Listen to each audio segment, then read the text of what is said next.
அனைவருக்கும் வணக்கம். இதில் இருக்கிற ஓலைச்சுவடிகள் எல்லாம் நான் யூடியூப்பில் பதிவிடுறதும் இப்போ புத்தகம் எழுதி கொண்டிருக்கேன்.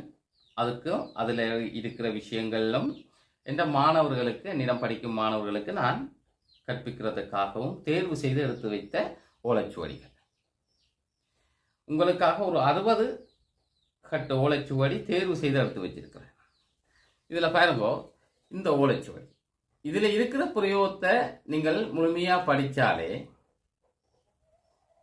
சிறப்பான மாந்திரிகர் ஆவீர்கள். மகாபாரத காலத்தில் பயன்படுத்தப்பட்ட நாகாஸ்திரம், பிரம்மாஸ்திரம், பாசுபதாஸ்திரத்தை பற்றியான உண்மையான மந்திரங்களோட பிரயோகிக்கும் முறைகளோடு இருக்கிற ஓலைச்சுவடிகள். இதுவும் ஒரு கடுமையான ஒரு பிரயோக மந்திரம். இப்படி இதில் இருக்கிறது எல்லாமே உண்மையான மாந்திரிக முறைகள். நீங்கள் சிறப்பாக என்னிடம் கற்றுக்கொண்டால் எல்லாமே வஞ்சகம் இல்லாமல் மறைக்காமல் தருவேன். இதுவரை யாருமே இப்படி யாருக்கும் கொடுத்ததில்லை. எனக்கு மறைக்க வேணும் என்று இல்லை. எந்த முப்பாட்டனார் வழியாக வந்த ஓலைச்சுவடிகள் 1934ஆம் ஆண்டு எழுதப்பட்ட ஓலைச்சுவடிகளும் அதற்கு முற்பட்ட ஓலைச்சுவடிகளும் தான் இதில் இருக்கு. என்னிடம் கற்றுக்கொள்பவர்களுக்கு சிறப்பாக நான் எல்லாமே சொல்லித் தருவேன். எல்லாம் கற்றுக்கொள்ளலாம். நீங்கள் ஏன் மந்திரம் படிச்சிருக்கணும்? ஏனென்று சொன்னால், ஒரு நியாயம் தர்மம் உங்களுக்கு கிடைக்கணும். நீங்கள் போலீஸ் ஸ்டேஷனுக்கோ அல்லது கோர்ட்ஸுக்கோ போனால் அங்கே பணக்காரர்களோ அல்லது பதவியில் இருப்பவர்களோ, உயர் பதவியில் இருப்பவர்கள் அல்லது அதிகாரம் படைத்தவர்களுக்கு முன்னால உங்களோட எதுவுமே செல்லுபடியாகாது. அந்த இடத்துல நீங்க நாவடக்கம், இந்த மந்திர பிரயோகங்களை கொண்டுதான் வெல்ல வேண்டி இருக்கும். உங்களோட பிள்ளைகளை கொண்டு நடக்கலாம். அதுவும் பெண் பிள்ளைகளுக்கு இந்த தான் வீடியோவில் பார்க்குறீங்க, யூடியூப்ல எத்தனையோ பிரச்சனை வருது. அந்த நேரங்களில் நீங்களாக செய்து உங்கள் எதிரிய நீங்கள் சங்காரம் செய்யலாம். பெண்கள், நீங்கள் உயர் அதிகாரிகளிடம் எவ்வளவோ பிரச்சனைகள் என்னிடமே வருகிறது. அவ்வாறான இடங்களில் நீங்கள் நாவடக்கம் செய்து அந்த உயர் அதிகாரியை அடக்கி விட்டு போகலாம். உங்கள் பிள்ளைகளுக்கு கல்வியில் சிறப்பதற்காக சரஸ்வதி மந்திரங்களை நீங்கள் கற்பித்துக் கொடுக்கலாம். சரஸ்வதி எண்ணெய் மந்திரித்து கொடுத்தால் பிள்ளைகள் நன்றாக ஞாபக சக்தியுடன் படிப்பார்கள். இதற்காகத்தான் நீங்கள் மந்திரங்கள் படித்திருக்க வேண்டும். ஒருவர் பில்லி வஞ்சனை சூனியம் செய்தால் அதை தடுக்கக்கூடியவாறு, அவருக்கு திருப்பி அனுப்பக்கூடியவாறு உங்களுக்கு தெரிய வேண்டும். இதெல்லாம் நீங்களே படித்திருங்க. அதுக்காகத்தான் எந்த ஒளிமுறையும் இல்லாமல் உங்களுக்கு படிப்பிக்கிறேன். பெண்களுக்கு ஆண்கள் பெண்கள் யாரும் படிக்கலாம். அதெல்லாம் எந்த தங்கு தடையும் இல்லை. என்னிடம் படித்தவர்கள் சிறப்பாக இப்பொழுது தங்கள் வாழ்க்கையை கொண்டு செல்கிறார்கள். உங்களுக்கு கடன் சுமைகள் இருந்தால் தனதானிய சம்பத்து வருவதற்கான பிரயோகங்களை செய்து நீங்கள் தனதானிய சம்பத்துகளை அடைந்து கொள்ளலாம். ஒரு காரியத்துக்கு நீங்கள் போகும்போது காரிய தடையை நீங்கள் தடைபட்டு செய்வதன் மூலம் இல்லாமல் ஆக்கிக் கொள்ளலாம். இன்னும் இதை நாங்கள் வாழும் உலகத்தை விட இன்னும் ஒரு உலகத்தை நீங்கள் காணக்கூடியவா இருக்கு, அமானுஷ்ய உலகம். இதற்குள் வந்தால்தான் அது உங்களுக்கு தெரிய வரும். நான் உண்மையாக சொல்கிறேன், சத்தியமாக சொல்கிறேன். இன்னொரு அமானுஷ்யமான, எங்கள் கண்ணுக்கு தென்படாத ஒரு உலகம் இருக்கிறது, தேவதைகள் இருக்கிறது. அதை அறிந்து கொள்ளுங்கள். அடுத்தவர்கள் சொல்வதை விட நீங்கள் அறிந்து கொள்ளுங்கள். ஆத்மாக்கள், தேவதைகள், பிசாசுகள், பூதங்கள், இதுகளை பற்றியெல்லாம் நீங்கள் அறிந்து கொள்ளலாம். அங்கே என்ன நடக்கிறது என்பதை அறிந்து கொள்ளலாம். மந்திரம் படிக்க விரும்பியவர்கள் வாட்ஸ்அப் மூலம் என்னை தொடர்பு கொள்ளுங்கள். உங்களுக்கு அனைத்து விதமான மாந்திரிக பிரயோகங்களும் கற்றுத்தரப்படும். அனைத்துக்கும் கட்டணம் உண்டு. என்றால் கட்டணம் இல்லாத படிப்பிப்பது நீங்கள் சரியான சிரத்தை எடுத்து படிக்க மாட்டீர்கள். கட்டணம் கட்டினால்தான் அதுக்கு ஒரு மரியாதை இருக்கிறது. நன்றி, வணக்கம். அன்ன புவனேஸ்வரி மந்திரத்தை அனைவரும், சிறியோர் பெரியோர் அனைவரும் உச்சரிக்கலாம். பூசை முறை தெரியாதவர்கள் குளித்துவிட்டு ஓம் கங்கணபதியே நமகா என்று குட்டிவிட்டு 3 தடவை உங்கள் தலையில் குட்டுங்கள். கைமாறி குட்ட வேண்டும். குட்டிய பிறகு அல்லது நீங்கள் சாதாரணமாக ஓம் கங்கணபதியே நமகா என்று கூறிவிட்டு கிழக்கு முகமாக இருந்து கொள்ள வேண்டும். இருந்து கொண்டு சிவத்த பூவெடுத்து நீங்கள் ஒரு விளக்குக்கு முன்னால வைக்க வேண்டும். தேங்கெண்ணெய் விளக்கு இருந்தால் நல்லது. அந்த விளக்குக்கு முன்னால பூவை போட்டு அன்னை புவனேஸ்வரியை மனதார எண்ணி நீங்கள் இம்மந்திரத்தை உச்சரித்துக் கொண்டே வாருங்கள். வறுமையானவர்களுக்கும் பசி துன்பங்களால் வாடுபவர்களுக்குமாக நான் இம்மந்திரத்தை தருகிறேன். முடியாதவர்கள், விளக்கெல்லாம் கொளுத்த முடியாதவர்கள் குளித்துவிட்டு சிவந்த பூவை எடுத்து அன்னை புவனேஸ்வரியை நினைத்து கிழக்கு முகமாக வைத்து அவரை ஒரு தட்டில் வையுங்கள். சுத்தமான தட்டாக இருக்க வேண்டும். வைத்தால் ஒரு இலையில் இருந்தால் அந்த பூவை வைத்து அவரை மனதார எண்ணி நீங்கள் இம்மந்திரத்தை உச்சரித்துக் கொண்டு வாருங்கள். இதை உச்சரிக்க உச்சரிக்க உச்சரிக்க உங்கள் பசிப்பினி நீங்கும். பல பதார்த்தங்கள், நிறைய தானியங்கள் உங்களை தேடி வரத் தொடங்கும். இதன் நன்மை நிறைய இருக்கிறது. இது அனைவருக்குமாக, வறுமையில் உள்ளவர்களுக்காகவும், உணவு இன்றி தவிப்பவர்களுக்காகவும், கடனில் வாடுபவர்களுக்காகவும் நான் இதை பதிவிடுகிறேன். அனைவரும் எல்லா பூச முறையும் தெரிந்திருக்க வேண்டும் என்பதில்லை. தாய்க்கு தெரியும் யாருக்கு எவ்வாறு கொடுக்க வேண்டும் என்பது. ஆதலால் நீங்கள் மனசுக்தியோடு சிறுவர் பெரியோர் அனைவரும் உச்சரிக்கலாம். இப்பொழுது மந்திரத்தை பார்ப்போம். ஓம் ஐயும் கிரீங் ஸ்ரீங் அன்ன புவனேஸ்வரியே அன்னம் தேகி அம் கிம்ஷவாகினி அன்ன புவனேஸ்வரி வாவா மம அன்னம் தேகி அட்ட பதார்த்தவும் அபி அபீம் பிரசித்தியார்த்தே விநியோகா ஸ்வாகா. இதுதான் மந்திரம்.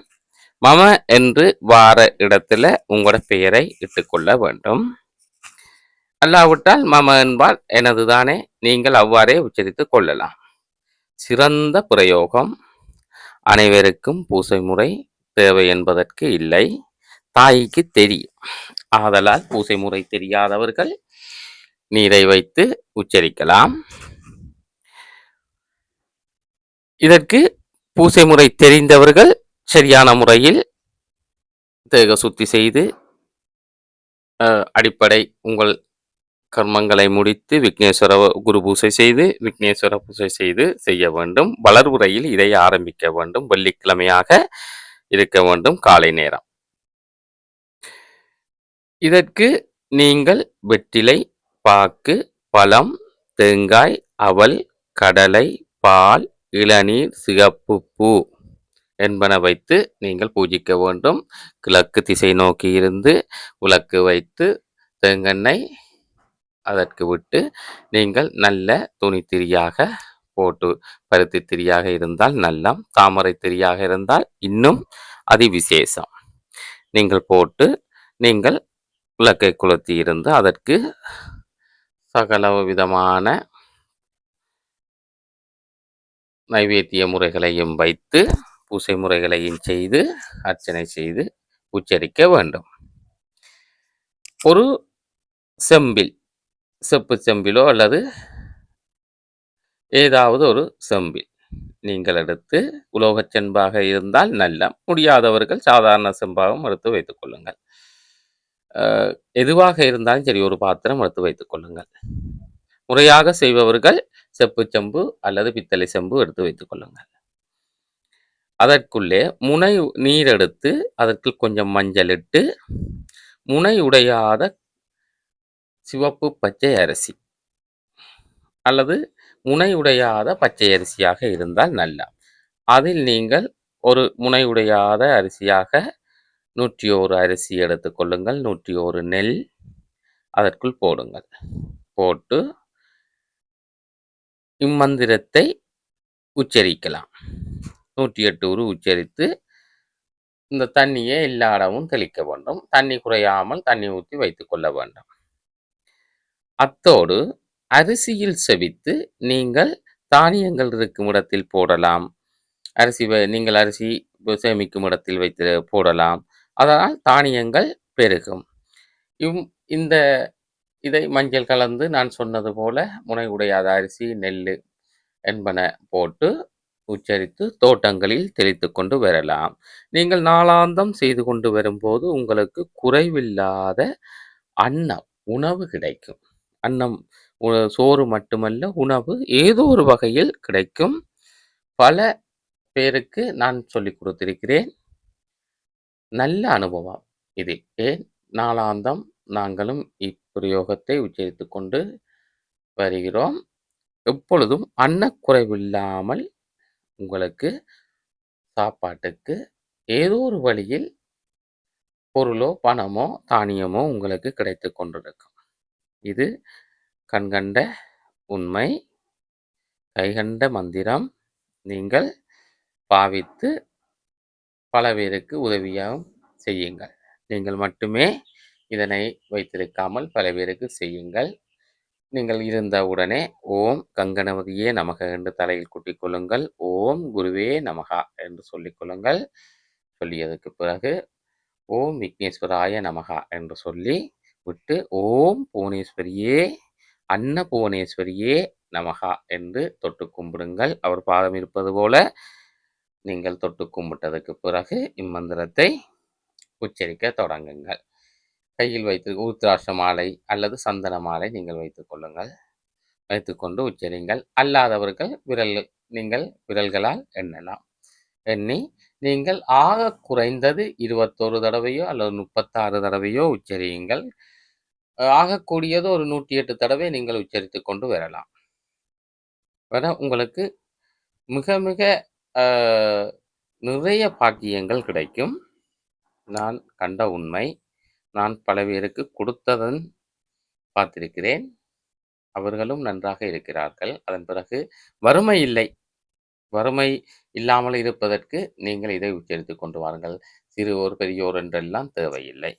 பெண்கள் கூட உங்கள் மாதாந்த 3 நாளை தவிர்த்து விட்டு பிறகு 3ஆம் நாள் குளித்ததற்கு பிறகு மீண்டும் உச்சரித்துக் கொண்டு வாருங்கள். உங்கள் வீட்டுக்கு மிகவும் நல்லது.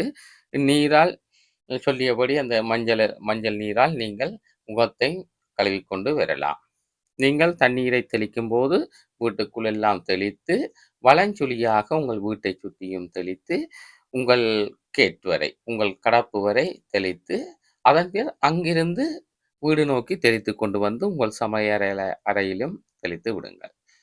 அரிசியை மந்திரித்து உச்சரித்து உங்கள் அரிசி வைக்கும் இடங்களில் அரிசிகளில் கலந்து விடுங்கள்.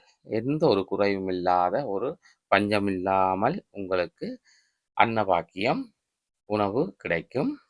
தொடர்ந்து செய்து கொண்டு வாருங்கள். நிச்சயமாக உங்களுக்கு வெற்றி கிடைக்கும். அதன் பிறகு இதன் மந்திர பலன் வேலை செய்ய தொடங்கிவிட்டால் அதன் பிறகு உங்களுக்கு எப்பொழுதுமே உணவுக்கு பஞ்சம் இருக்காது. தானியத்திற்கு பஞ்சம் இருக்காது. எல்லோருக்கும் உணவுகளும் தானியங்களும் குறைவில்லாது கிடைக்கும் வண்ணம் நான் மந்திரத்தை பதிவிட்டிருக்கிறேன். எல்லோரும் பயன்பெறுங்கள்.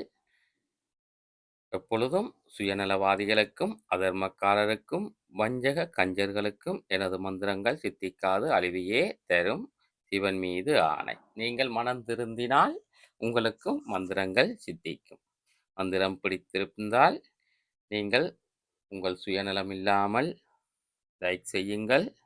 ஏனையோருக்கும் நீங்கள் இதை பகிருங்கள்.